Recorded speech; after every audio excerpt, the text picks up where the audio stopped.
We are very excited to be joined by two very talented men today from the movie Up. It's Pete Docter and Jonas Rivera, and we are very excited. Thank you so much for being with us today. We love your film. It's incredible, thank you. Funny, heartfelt, and talk to us about your film. How did you come up with this?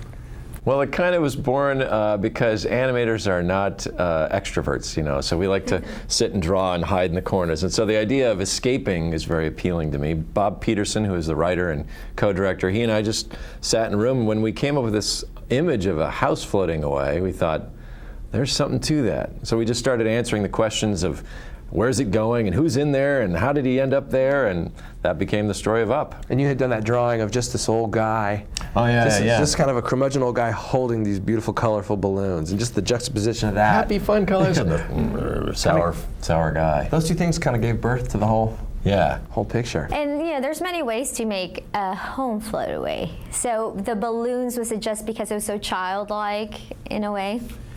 Yeah, we just thought, how would you do it at home?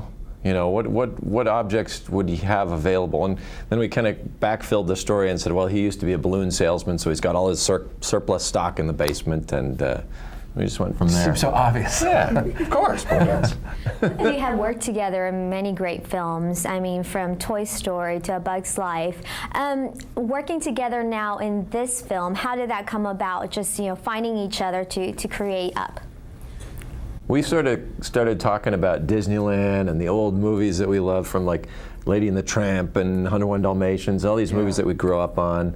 And so even before we were actually going to get to work together on this one, we started kind of bonding over that. Yeah, we are cut from the same cloth in terms of why we're in this business and the films we grew up on. And so we just kind of created that bond and friendship over those things, literally just geeking out over Disneyland and animation and so forth. So how Pete thinks them up, I'll never know, but I help get them made, and I think we've struck a good balance on working that way. And this film is hopefully kind of a tribute to those films, reaching back into the past and pulling some of this cool stuff that we grew up on and combining with, of course, latest technology that we have at Pixar.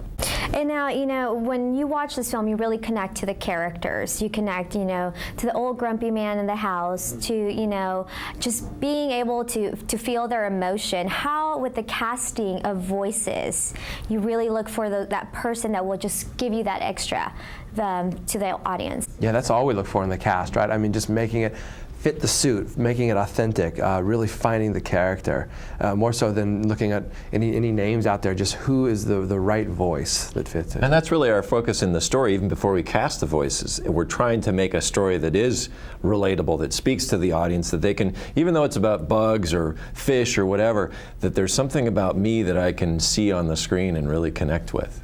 Now, you guys have two major issues, divorce and death. And, you know, for children, you know, there's two very delicate issues. How did you guys decide that you were going to put this on the screen without making it so upfront? Well, we knew we had tons of comedy. There's a lot of funny, wacky stuff, and we have a lot of action adventure.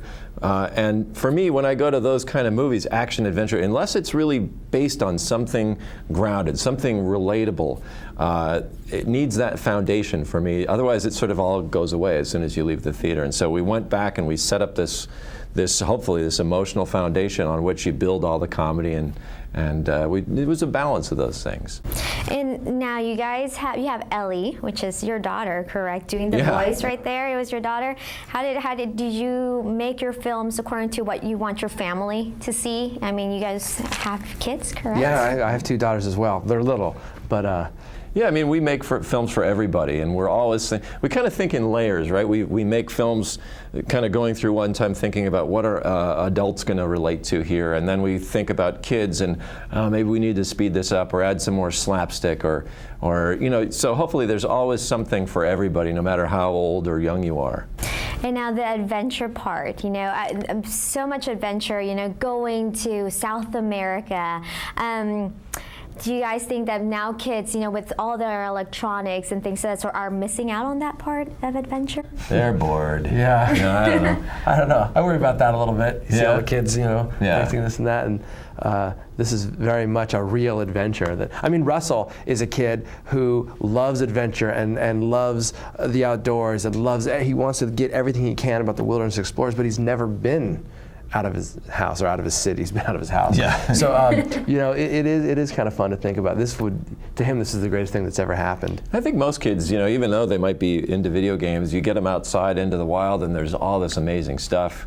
And that's what our guys discover on this journey too. What would you want the audience to take away from this film? What message? Well, to me, it's a film about adventure, kind of redefining what adventure is. Like, we all have these dreams of going exotic places or starting our own business or whatever, these tasks that we want to do. But it's so easy to lose track of the real adventure that we have around us every day, the friends we get to hang out with, our family. And at the end of the day, like, my family and I have been on some amazing vacations. We always plan them out, all these places we're going to go and places to stay and stuff. And the stuff I remember the most at the end of the day are just little moments of playing cards together, or when my daughter got accidentally locked in the Dairy Queen bathroom, and just little moments like that really, that's what life is all about. And that's what the movie's about. It's just a celebration of life, just the small things. So the mantra of Monsters Adventure is out there, but when in fact, you know, we find that really it's just little everyday things that you do with the people you care about. Well, Pete and Jonas, thank you so much for joining us today. Best of luck and in your future projects that you have. Thank you. Thank you so Thank you. much.